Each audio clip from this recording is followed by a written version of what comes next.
Hi, I'm Krishna here. Today, I'm going to explain an American film called Bubble Boy. Spoilers ahead. Watch out and take care. A boy named Jimmy Livingston is born with no immunity whatsoever. Even a little germ can kill him, so he has to be kept in isolation. He cannot touch anything without it being decontaminated. Hence, he will have to live inside a bubble-like plastic sphere for all his life to survive. His mother, Mrs. Livingston, is overprotective of her son. Until he was 4 years old. He wasn't even allowed to come home. However, after he turned 4, she and Mr. Livingston bring the little boy home in his bubble. His room too has a huge bubble, so he can walk inside it. The bubble has a pair of protruded hands that his parents can use to touch him. All his toys are decontaminated to be free of the smallest of the germs and kept inside the bubble. Jimmy has lived in that room ever since. Mrs. Livingston doesn't ever want him to leave the bubble, so she ends all the bedtime stories with the princess dying because they were let free. He is only allowed to watch one TV channel and read one magazine because Mrs. Livingston insists they are the only ones ever made. She also uses the protruded arms to cut his hair and hug her son. Mrs. Livingston is an extreme nationalist, so she teaches Jimmy only the things she thinks are reasonable and forces her ideas on him. However, poor Jimmy doesn't know better. So he goes along with it. Everyone in the city knows about the unique bubble boy. But it doesn't work to his advantage. Instead, the neighbor kids wrap themselves in plastic.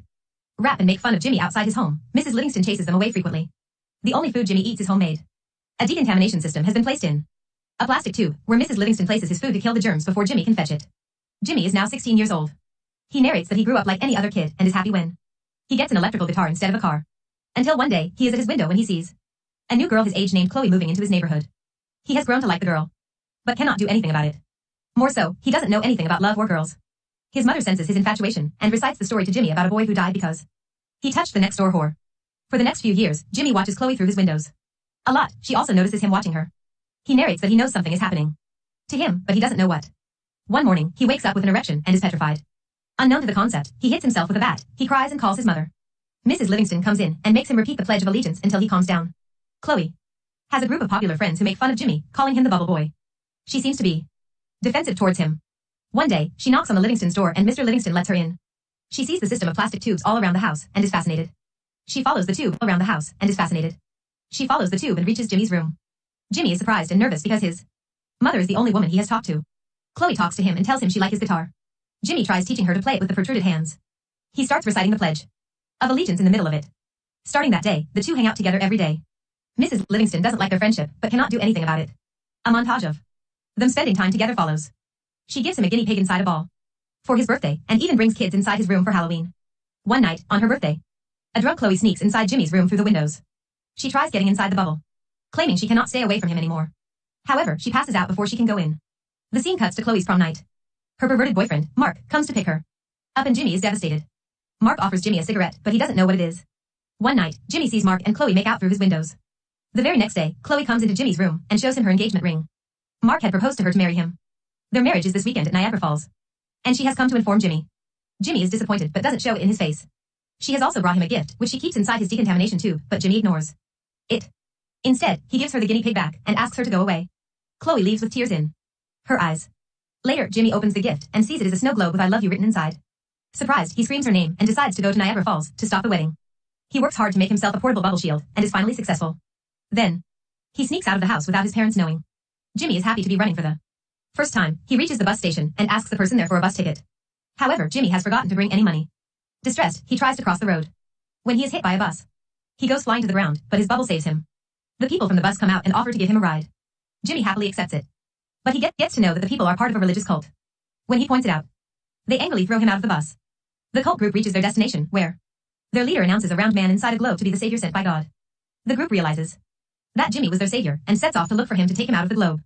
Meanwhile, Jimmy meets a biker named Slim. Jimmy tells him about the love of his life marrying someone else. Slim is impressed and in turn tells him of his old girlfriend who he still loves named Wildfire. He then offers Jimmy a ride, and both of them make their way to Niagara Falls. At home, Mrs. Livingston finds Jimmy missing and freaks out. Mrs. Livingston and her husband set out to look for Jimmy, because the police would only do it after 24 hours of the disappearance. Elsewhere, Slim and Jimmy reach Vegas and stop to rest. They have a lot of fun at a casino, but Jimmy only has 2 days before the wedding. So he leaves Slim at the club, steals a scooter, and runs away in it. After traveling for a while, Jimmy comes across his parents' car, who tries to stop him from running. In a hurry, Jimmy gets into an accident. But thankfully, his bubble bounces him into a running train. He escapes his mother, but is now trapped in a train with talents from a freak show. The freaks tell him about their boss, Dr. Freak, who keeps them captured and uses them in his freak show. Jimmy meets Dr. Freak, who happens to be a dwarf. He accidentally throws the man to the ground with his bubble and frees the other freaks. Then he continues his way to Niagara Falls. But he can hardly use a scooter anymore, so he goes to a restaurant to ask someone for a ride. There, A bunch of police officers bully a man named Push Pop. When Jimmy tells them he has no immunity, they assume Jimmy has a contagious disease and run away from the place.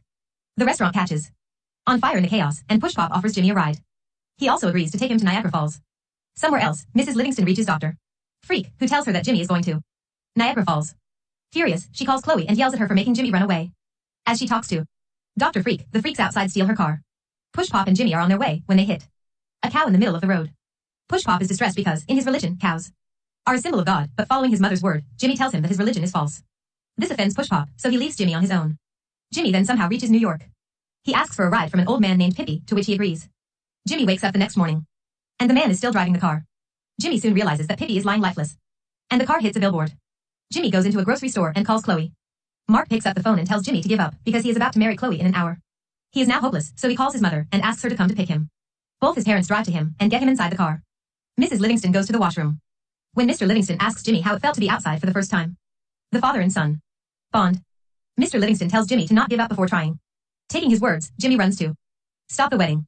Mrs. Livingston sees this and follows him in their car. At the same time, the cult group finds Jimmy and follows him as well. Slim, with his biker friends, comes to rescue Jimmy too. Slim locks eyes with Mrs. Livingston, who happens to be his old love Wildfire. Turns out all of them are driving on a plane's runway. A plane takes off and Jimmy gets on board with an old pilot. They fly to Niagara Falls, but the plane crashes, making Jimmy fall into the waterfall. Thankfully, his bubble doesn't let him drown. He somehow manages to get out of the water and rushes his way to the wedding. Chloe and Mark are in the chapel, saying their vows, when Jimmy enters the church, claiming his love for her. Seeing this is his last chance to persuade Chloe. He puts his life in danger and tears his bubble open to kiss her. However, just after it, he falls unconscious. As Chloe tries to wake him up, Mr. and Mrs. Livingston arrive there too. Mrs. Livingston mourns her son's death when Mr. Livingston asks her to tell everyone the truth. Mrs. Livingston embarrassingly reveals that Jimmy doesn't have any condition, and he suddenly wakes up. It turns out that she had lied to him to keep him away from the evils of the world for all these years. Jimmy is shocked, but forgives his mother when she claims she did it to protect him. He finally embraces Chloe as everyone claps. Cut to a few months later. Chloe and Jimmy are getting married. Everyone he met during his journey is at the wedding. Mr. Livingston, Mrs. Livingston, and Slim are now a throuple. The movie ends as we see Jimmy and Chloe drive away in a car to their honeymoon. Subscribe for more videos like this. Turn on notifications and leave a like to help the channel out. Thank you for watching.